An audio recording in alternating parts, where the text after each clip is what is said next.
नमस्कार विद्यार्थियों, आपका स्वागत है आपकी हिंदी कक्षा में। बच्चों, आज हम लोग आपकी पाठ्य पुस्तक की एक कविता पढ़ेंगे जिसका नाम है जलाशय के किनारे कुहरी थी। और इस कविता के कवि का नाम है सूर्यकांत त्रिपाठी निराला जी। इस कविता में कवि सूर्यकांत त्रिपाठी निराला जी ने प्राकृतिक सौंदर्य का वर्णन किया है। कवि ने जलाशय के किनारे हो रहे दृश्यों का वर्णन किया है।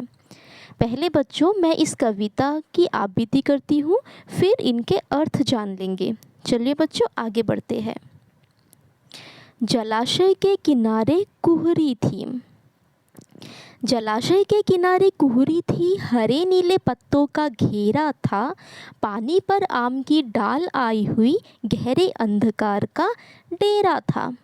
किनारे सुनसान थे जुगनू के, दल दम के यहाँ वहाँ चमके। वन का परिमल लिए मलय बहा, नारियल के पेड़ हिले क्रम से। ताड़ खड़े ताक रहे थे सबको। पपीहा पुकार रहा था छिपा, स्यार बिचरते थे आराम से। उजाला हो गया और तारा छिपा, लहरें उठती थी सरोवर में। तारा चमकता था अंतर में। तो चलिए बच्चों, अब हम आगे बढ़ते हैं। पहले हम लोग देख लेंगे इनके कुछ कठिन शब्दों के अर्थ। पहला शब्द है जलाशय। जलाशय वह स्थान जहाँ बहुत सारा पानी भरा हो, जैसे तालाब, झील आदि। उसके बाद है बच्चों कुहरी। कुहरी का अर्थ होता है कोहरा, कुहासा, या फिर हम लोग इंग्लिश में बोलते हैं फॉग। ये देखो बच्चों, आप लोग चित्र में देख ही सकते हो, ये जो आपको सफ़ेद सफ़ेद जो दिखाई दे रहा है ना, ये है आपका कोहरा। उसके बाद है बच्चों जुगनू। देखो इस पिक्चर में आपको दिखाई दे रहा है ना, इस चित्र में, कि जुगनू क्या है? एक ऐसा कीड़ा जिसका पिछला भाग रात्रि में चमकता है। इसका पिछला भाग देखो चमक रहा है ना, ये कीड़ा होता है जिसका पिछला भाग रात्रि में चमकता है। उसके बाद है ताड़, एक प्रकार का बहुत अधिक लंबा और पतला वृक्ष। उसके बाद है पपीहा, एक प्रकार का पक्षी। पपीहा आप लोगों ने देखा होगा, यह क्या होता है? एक प्रकार का पक्षी। उसके बाद सियार, सियार यानी सियार भी बोलते हैं हम इसे, या फिर गीदड़।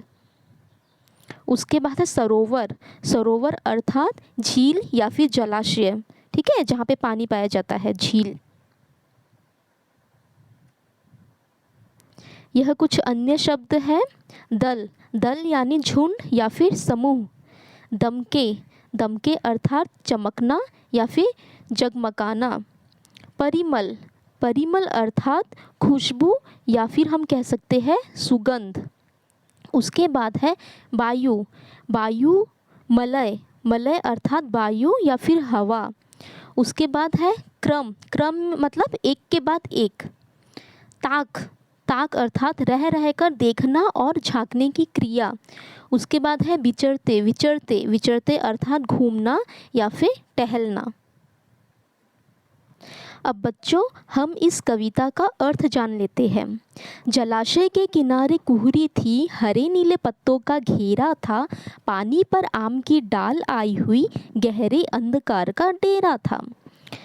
प्रस्तुत पंक्तियों में कवि कह रहे हैं कि जलाशय के किनारे कुहरा अर्थात कुहासा छाया हुआ था। जलाशय के चारों ओर बहुत सारे पेड़ पौधे थे, जिनकी वजह से हरे और नीले रंग के पत्ते सब जगह दिखाई दे रहे थे। जलाशय चारों तरफ से पत्तों से घिरा हुआ था। कवि कह रहे हैं कि आम के पेड़ का एक डाल जलाशय के ऊपर लटका हुआ था। यहाँ पर सूर्योदय के पहले के समय का वर्णन किया जा रहा है, जिसकी वजह से चारों ओर गहरा अंधकार छाया हुआ है। अब इसकी अगली पैराग्राफ हम देख लेते हैं।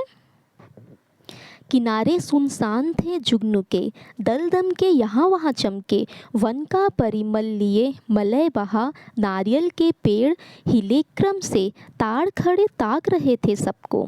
अर्थात बच्चों, कवि कहना चाहते हैं कि जलाशय के किनारे पूरा सुनसान अर्थात सन्नाटा था, क्योंकि अब तक सूर्योदय नहीं हुआ था, जिसकी वजह से वहाँ कोई भी व्यक्ति आ जा नहीं रहा था। जुगनू के दल बड़ी सुंदरता से सब जगह चमक रहे थे, जगमगा रहे थे। वहाँ चारों ओर हरियाली थी, पेड़ पौधे थे, बड़े बड़े वृक्ष थे, जिसकी सुगंध पूरे वातावरण में हवा के जरिए बह रही थी। हवा चलने के कारण नारियल के पेड़ भी क्रम से हिल रहे थे। ताड़ के लंबे लंबे वृक्षों को देखकर ऐसा लग रहा था मानो कि वह ऊपर से सब कुछ देख रहे हो और आनंद ले रहे थे। यह इस कविता की अंतिम पंक्तियाँ हैं, जो कि कुछ इस प्रकार है। पपीहा पुकार रहा था छिपा, सियार बिरजते थे आराम से, उजाला हो गया और तारा छिपा। लहरें उठती थी सरोवर में, तारा चमकता था अंतर में। अर्थात प्रस्तुत पंक्तियों में कवि कह रहे हैं कि पपीहा पक्षी पेड़ पर छिपकर बैठकर पुकार रही थी, सियार भी इधर उधर बड़े आराम से घूम रहे थे।